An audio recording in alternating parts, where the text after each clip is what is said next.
everyone. I'm your host, Christina Laney-Mitri, and welcome to Smart Living Hawaii's podcast, where we discuss smart homes and technology, sustainability, healthy lifestyles, and smart business.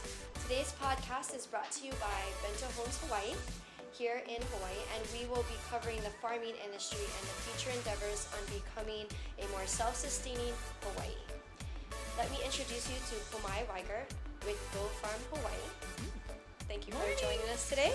And for those of you who don't know, we've known each other for around 15 years. God. Yeah. I can't believe it's been that long. Yeah, that's and long. We're getting old now. Yep. Anyhow, so we met in Maui about that long ago. Yep. And we actually... We were working beach and pool.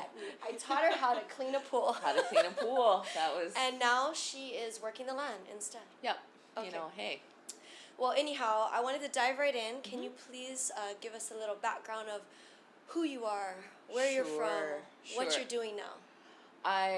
So I started in the travel and tourism industry. That's sort of my upbringing. I grew up on the south side of Maui, and pretty much was in the hotel industry until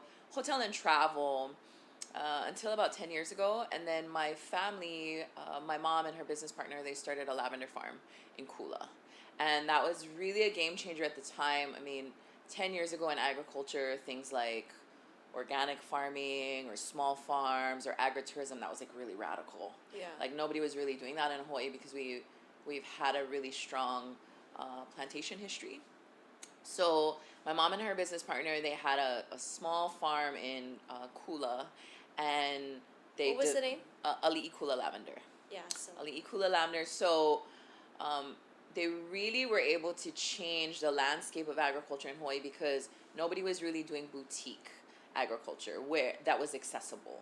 So no one was really connected to the farm ever. Mm-hmm. So when that came on, it was really this merge of Hawaii's tourism industry and agriculture industry. Yeah, so it's more of an experience. Yes, and yes. that you can, there are tours and everything. There was tours, value-added products, and it wasn't production agriculture, it was service agriculture, which was like very different than anything anyone had done.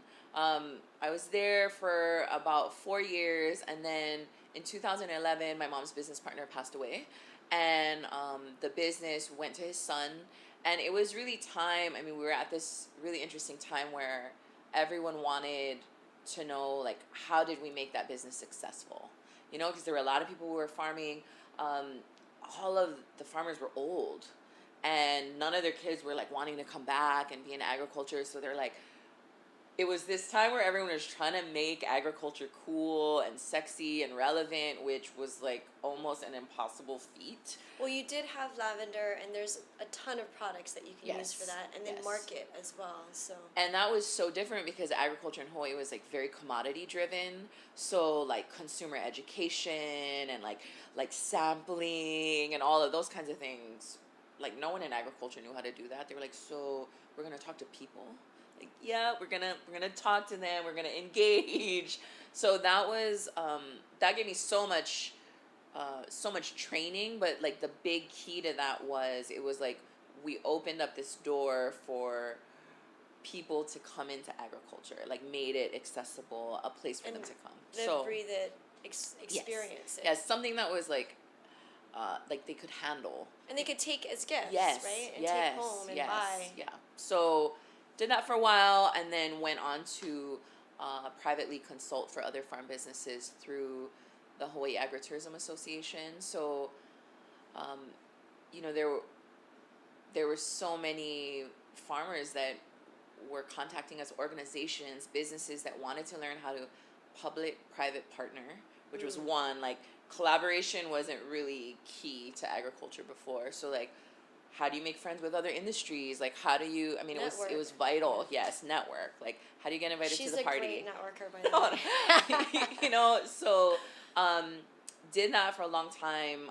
Did a lot of traveling and research and grant writing for, like, the last couple years. And then GoFarm, I want to say that they kind of, it almost feels a little destined because they had a position that was open for an agro-marketing specialist, and I kind of have this wayward kind of way, like I travel, there's opportunity, and She goes with the flow. kind of, I'm on the win, and we had a bunch of people who sent me the flyer that they were looking for something, and they're like, "Are you gonna do this job?" In agro marketing, there's not that many people. There's like 2 people. So I feel like everyone was looking at like, "Are you gonna do agro marketing?" And I said, I don't know. And I needed a change of pace. I've never lived on Oahu. That was like one of the things, is like Huge. The hub was here, and I was like, oh, I don't know if I can do it out here. But the opportunity was great, and the program is statewide. So we really focus on how to train farmers to start farm business. So I feel like a lot of times people are like, oh, are you going to teach me how to farm? Yes, but then also how to start a business. So it's very entrepreneurial. And then if you already have a business that like includes a farm or agriculture, then we help consult you. Okay. So that's where you are today. That's here, yeah. Okay. That's where we are today. So, for some of you who aren't aware, I did a little bit of research. Oh, but for a lot of people that do know, obviously the ancient Hawaiians, they started here. They did not have ships bringing in food probably daily now here, right? Mm-hmm. So, they had, some people think there was about 1 million people on the island. Islands, the whole island changed. And some people say around 300,000. But regardless, I mean, even if it was just 300,000 people here living here, they were all self-sustaining. And they all farmed, and they fished, and they lived off of the land. So to say, is it possible? I think a lot of people wonder. And just starting through the whole history and where, it started from there, then it moved into, all of a sudden sugarcane and that type of product. So it went from being self-sustaining to exporting everything you grow that's not even edible food that we would use to live off of, wiped out our whole land for that purpose, right? And then from there you moved into World War II, and then they had, the military coming in, using and taking up all the land, and which now currently the state and Fed they're still there. own the land. Actually, they're number 1 and 2 for how many the landowners of Hawaii now, and probably will be forever. So we're kind of at the place now where, at that point they also had brought in pineapple and mac nuts and coffee, but obviously we're not going to live off of pineapple, sugarcane, and mac nuts. I mean, coffee could only take you so far. Yeah, like 2 days. So, and then, of course, with the way things are headed, moving all the way to third world countries now, taking over these markets, depleting us from being able to make it profitable. So we've moved into a place where, we don't have these places here in Hawaii. Why use paradise, these little islands, to be selling this anyways? We shouldn't have. So now we're kind of moving back to what do we do with this land? So if you can tell us a little bit more about the shift, the way things are evolving, the different types of mindset, maybe?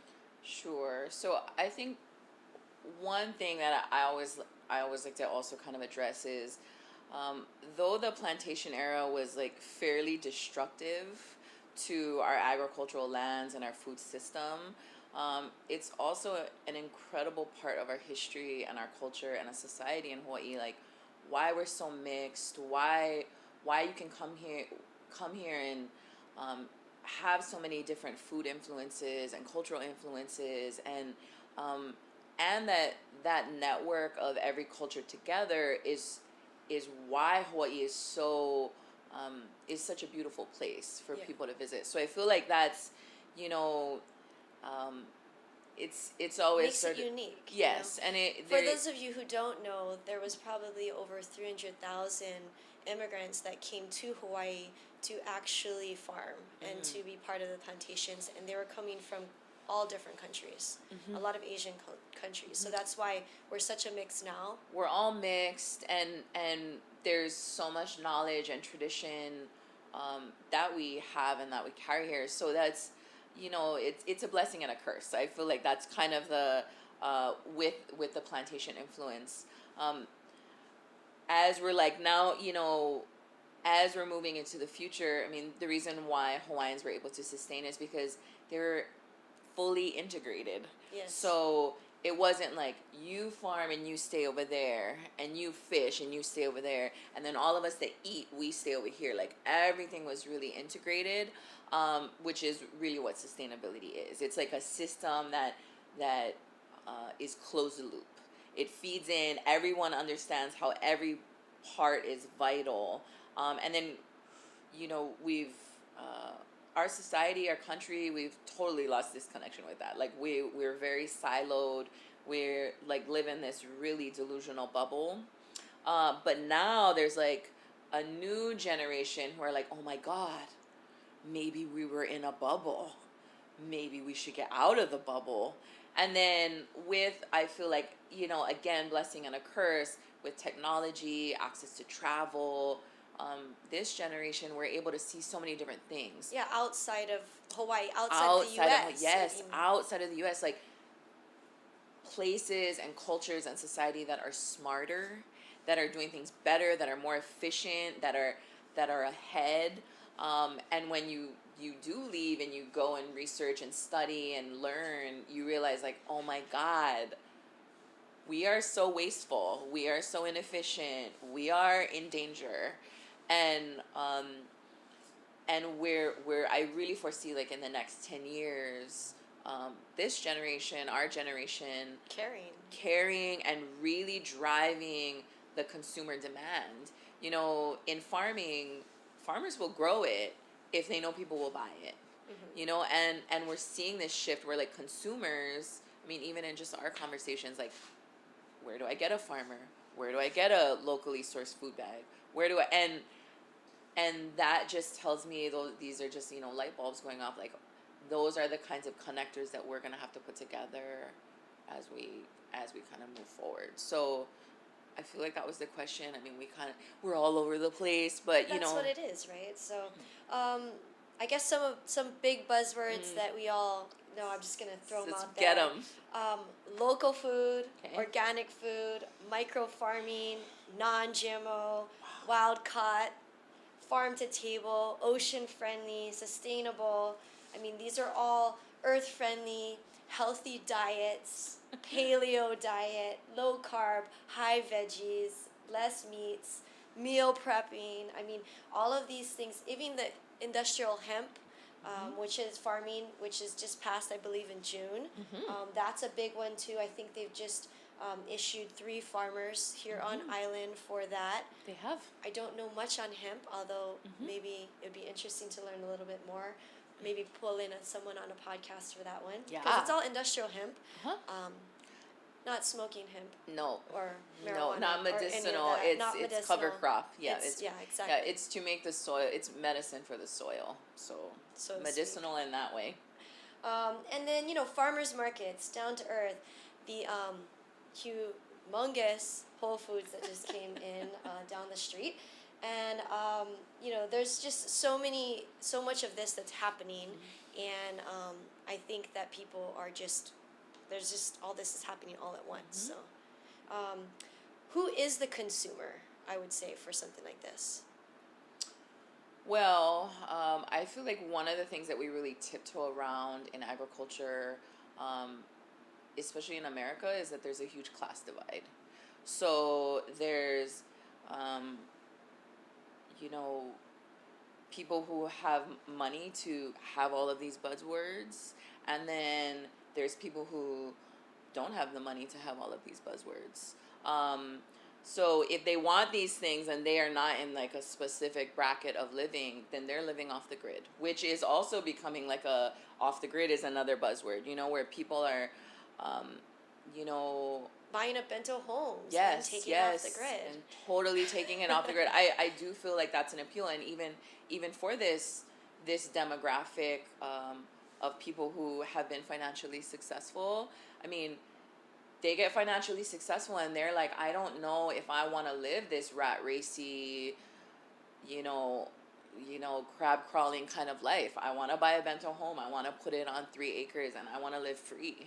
So I feel like we're at that point where, especially because our generation travels, I feel like travel has been a really key. Experiences. Yes, has been so key for us to be like, I don't know, what everything is to us is not necessarily all about money or material. Yes, or material. So, when we're talking about the market, for me, like on the marketing end, it's anyone's game. I mean, I specifically am targeting people who can afford all these things, because they want them. Like when we're talking about, so for example, locally grown food bag that can feed a family of 4 that you could get every week is maybe about $35 a week. I could, in a 2-hour business meeting with one person, have 2 beers and a poo-poo for $40. So it's really, what do you value? Like that, what is $40 to me in the city when we're having drinks and cocktails, which is like more than the price of a bag of locally grown food per week for a family of 4. Yeah. So it's really about educating the consumer, and making it applicable for their life. I feel like people would totally do it if they knew how to do it. Yeah, and it was easily accessible. Yes. And the price was reasonable. Yes. Right? So. Right, one, and they understood the value. Because I feel like pricing in America, in our country, in Hawaii, is not reasonable. Yeah, I mean that's like the cards that fall. So like, we actually live in a society where we spend money on a lot of very unreasonable things. So it's more about like having people understand that from a marketing end, that they deserve this, that this is about their health, that this is a community that they want to be a part of. So and support, and that to a certain degree it is about social class. Like when we're going around and I'm asking people like, so where do you get your food? You don't want to tell me that you don't care about sustainability, that you don't care about local farmers or local food. You want to tell me like, oh, my farmer is this guy, and this is what he gives me, and we get it every week. That sounds so cool. So it's like cool, but it's also responsible. Right. But I feel like, it's about making those match, because like people want to be both things. You know what I mean? Like it's relevant. That's more of the drive. So I know it's expensive to live this lifestyle. Oh. My office is in Kahala Mall, so what's right there? Whole Foods. Can you go to there and get food? Yes, you can. When I walk in that door, I spend at least. I don't think I could walk out of there spending less than $20. No, it's just there's like no way. I was just gonna say like, I wonder what you're gonna say to me, because I was like, Whole Foods is an easy 20. Even on Wednesdays when it's like $1, $1.50. Yeah, like per pound. 22. I'm between $22 and $32 exactly. a visit to Whole And that Foods. you're probably not even buying anything, but then I'm like, oh, that truffle cheese. I gotta get that truffle cheese and whatever, these specialty items that you can't get anywhere. And prepared foods. I feel like convenience is key. Like right now in our society, like I'm getting it because like I need it to be packaged, ready to go. Like I need to eat it while I'm driving. Yes. Yeah, and I need a snack. I need a, Healthy. yeah. Healthy, convenient. Mm-hmm. So yeah, to that extent, I can't obviously eat at Whole Foods every day, although that would be nice. And there's also, more like local and the down to earth. We've got those places. We have farmers markets that you can get food, but still here in Hawaii, it hasn't evolved. I went to one in San Francisco on Saturday, and it's amazing. And you can literally go there, shop, and get everything you need for the week, and it's very reasonable. And people do. Like, that's the thing, is like it's more about us sort of recreating hubs for people where they can get everything that they need. And that's been really hard to, I want to say, be financially viable, or it's really a shift in gear on the farming end. Yeah. And for here in America, I mean, it's what a lot of people do in Europe. I mean, they buy a meal like that day. They go out to the market and buy everything it and is bring brought. Every single Everything day. is bought it's all that fresh. day. Yeah, it's all fresh. Well, and I feel like again, that's why when like we travel. You see these Yes, things. and you're like, oh my God, I want to live like that. Like that seems healthier and smarter and more efficient and like tastes better. and tastes better. So, realistically, with this, I guess I want to dive into what you're doing with GoFarms and Okay. the Waimanalo farms. Okay. And because we're talking about, is this something that we can actually be self-sustaining? Is this something that is going to be cost effective? Like we'll be able to, like a regular family here in Hawaii would be able to manage doing this. I did want to talk a little bit more of the CSA, which Okay. stands for Community supported agriculture. Okay. Is generally And these are I guess explain a little bit more about the micro farming that you've got going Okay. on and the I guess the students. Okay. Yeah. So, in the GoFarm program, if you go through our program, we're actually a farm incubator. So what that means is we have a lot of little farms on a big farm, and little farm meaning up to half an acre, and up to 3 years. So it's a place where you can really practice out your own farm business and see if you can do it, if that's going to be for you, and sort of a launching pad. So Waimanalo is, I consider that our flagship. That was where we started the program. We've only been in operation for 5 years. But now we're seeing like, okay, now they're coming out of our farm incubator. Where are they going and what are they doing? So there's a lot of pipeline that is required for this. So one, land opportunities. That's pretty difficult here on this island. Market outlet. So once you grow it, where is it going to go? And then mentorship. So where do people continue to learn? All avenues of the industry. So that's kind of where we, really provide support for these new up and coming farmers. But the CSA, this is like an old idea. This is like plenty of people have been doing this for generations, I want to say. How about like the milkman? Yes. It's like, that's what I'm saying. It's like, it's a, and Hawaii has tried intermittently to like kind of get it going.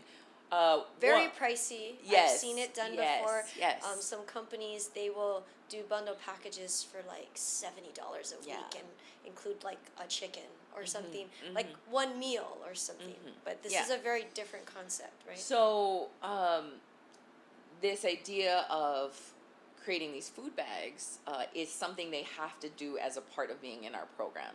So the part of our program is not just to like grow food extra, it's to scale up your food production. So the idea is when you get out of our program that you can commercially farm, and that in theory, I feel like a lot of people don't know, but like, on a quarter acre of land, you could maybe feed up to 50 people. It's a very small parcel of land. Or people have this idea that farming to feed people, you need acres. Big acres. Like this entire building could probably provide food. Like if this whole thing was like a farm for one person, easily. Yeah, or no, I mean like this whole building this itself. whole building itself. Well, the ADU is only 400 square feet. Yeah. But I mean, you could feed this whole neighborhood. So it's really just like shifting the mind frame of, more like neighborhood by neighborhood, because that's kind of what our farmers start with. Like, they've never had to go find market before. Who are you going to sell these food bags to? But again, through like, because I'm not just in agriculture, I'm like out in all these different sectors. And you're the marketing help. Right. So I hear people tell me like, well, if I wanted one, where would I get one? If I wanted one for my whole office building, where would I get one? If I wanted one for my whole street, where would I get one? Meanwhile, these farmers are like, does anybody want to buy this? And they just have no connection points. So it's I guess where we're at today is trying to connect people. So we're at a good tipping point. Like we're at this tipping point where there are people like us who are like, why don't we put those things together? I mean, I really bridge the gap. Yeah, totally. So we are hopefully going to be bridging the gap. So Pomai brought to our attention that they do have a farmer that is actually growing, and they are going to be ready to go in October, right? So the goal here is to help that farmer find a certain amount of people here in Kaka'ako that want to be a part of this program. So it is about $35 a week, and you buy this bundle package up front, and it's a 4-month program. So you'll be getting food every week from here at Bento Homes. There will be a location once a week where you would come by, pick up your food. It'll be ready to go, and during that day you can just stop on in because their showroom's open. I believe 9 to 5, 7. Oh, it's actually 9 to 7. So you can actually be here at any time during those hours, pick up your bag, and be on your way. So being in Kaka'ako, a lot of these farms obviously are on the North Shore or Waimanalo side, so getting out there once a week, especially during the week, is not realistic. So to have these drop-off points for these bags makes it much more convenient. I mean, right behind us, we've got 2 big towers that just closed not too long ago with hundreds of families in there. So I'm sure you're not going to have a problem locking up these people. Actually, there may be more need and a higher demand. There is. Than what you guys could even provide at the time. So I'd love to see this program grow. And it really is about being a part of this culture and this movement of this community. You know what I mean? I feel like that is what it is all about. I mean, because it's not just about picking up your food in a bag. It's about knowing the people here at Bento Homes. It's about meeting the farmer. If you want to go out there and you want to see the land, you can. It's about, like really connecting people through food. So I feel like that's a really exciting time for us, and people want it. They yearn for it. Like it's funny to like bring a farmer out and have people because it's definitely not they're more introverted, or you just think of someone who's a farmer and then you all of a sudden expect them to go out there and start networking. It's definitely completely out of their element. So I think having you and other people as mentors and helping with the marketing side and us partnering with them really helps them get their foot in the door and in the direction that they need to go, so we can all benefit. I think that's the goal here. And tell me a little bit more, because I know your program, this one's more food based off of what we all eat and what you're growing for that. But you do also work with people that are growing to create a product or products? So we also have an ag business consulting component to our program. And it's really geared towards, anybody who has a farm business, but usually when people are coming to us for consulting, it's because they want to develop a value-added product. So what that means is they're taking something from their farm and they're making something else. So like your jams and jellies, your lavender, body wash. It can also be a service, so they want to do tours, they want to do workshops, they want to know how to navigate regulation, they want to know what are the laws for this, can I put it in any bottle, what size does it have to be, and then a lot of times they're just coming to us for market analysis. Like if I grew this and I made this lychee juice, spray, wash. Are people going to buy this? Are they going to buy it? And for me, just because I didn't come from agriculture, I feel like people will buy anything. It's just how you market it. It is. Okay. It's how do we make it relevant to their life? So I feel like a lot of times people are like, how is this relevant to us? It's the answer to that is, how are we relevant to this? So that's kind of where the consulting end comes in, I think, a lot. Well, I think, and we will be back shortly. Okay, welcome back. So we're just about to close, and basically I wanted to just dive into our future. So I know we're at this, I guess, tipping point, and things are shifting. Where do you see things landing? Where do you see the future of farming here in Hawaii? Well, industry and economy is moving very fast. So what was 1 month ago could be completely different a month from now. I feel like when I'm looking at the sort of agricultural economic overview, I'm looking at it at like a 3, 5, 10 year mark. Um, I feel like if I want whoever's listening to have like a takeaway of what the future is, it's that we're extremely reliant on import, and what that really means that when there is a food disaster, because it's really not a matter of if it's when. And like, what is a food disaster? A food disaster, I mean, could be anything, but when you're looking at a time where there's of politics and a lot of economic warfare, or things that are happening globally that could ultimately affect us, if we are not getting food. Even if it's a week. Yes, too, yeah, right? no, even, I mean, if we're looking at that we import food every day, then when we're looking at this island specifically, I mean, because that is a part of our responsibility as like agricultural leaders and people who are trying to keep us all alive. When we look at Hawaii as a whole, if there was a food disaster, I mean, 70% of the population would be lost. Yeah, I mean, in a matter of days, just based off of chaos. Listen to what I just said to that. And it will be mostly affected in the urban areas. So it's like North Shore, they can self-sustain. They grow everything. They're good. They're gonna survive. They know how to mine water, fish, protein, eggs. But they have it all. Windward side, like they're growing things. So it's, where I see a shift is. So nobody's gonna be bringing me my CSA bags. Yeah, I mean, it's just you're gonna have to trek out there. You're gonna have to trek out there with a machete. It's gonna no. So where that provides us an incredible opportunity is also people knowing where to get food.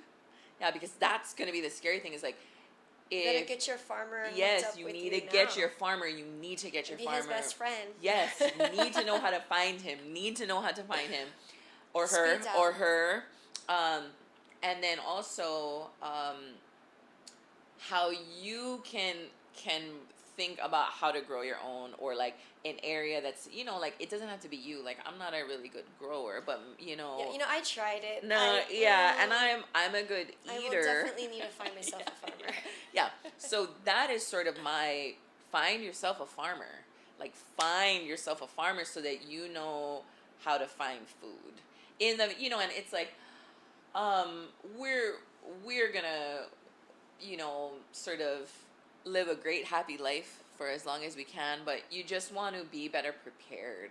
I feel like that's kind of and being better prepared is knowing where your food comes from, and then knowing where you can go and get it if like your regular source gets cut off. So do you feel there are other places that are going to be, like, there's a whole bunch of land now that used to be sugarcane and pineapple and all of this. So are there any plans to turn this into real food growing plantation or farming? Well, Big Ag in Hawaii, they have plans. They have plans to double food production as fast as they possibly can. But anything that is big takes time. So it's like they've been, it's kind of like the rail, like, oh, that was just such a big, grand, great idea. And it took a lot more time and money than they had initially anticipated. So same thing for sort of agricultural industry. It is possible, but we cannot wait around. I feel like that's the thing. Well, and I think too, you guys are building leaders. You guys are building these farmers. Who's gonna run all this? I mean, I mean, that's the hope. That's the hope. Like, don't. Oh, we're counting on you. Yeah, Pomai. no, we are. No, well, we totally are. And the thing about it too is, we also come from a culture and society where like we're very entitled and waiting around for like, well, who's gonna solve this?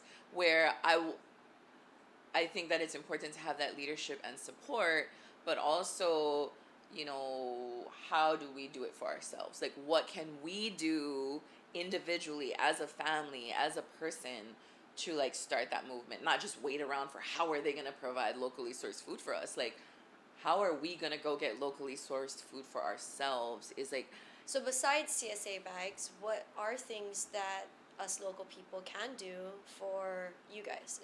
Are there volunteer opportunities? Is there things that we can do to be more supportive?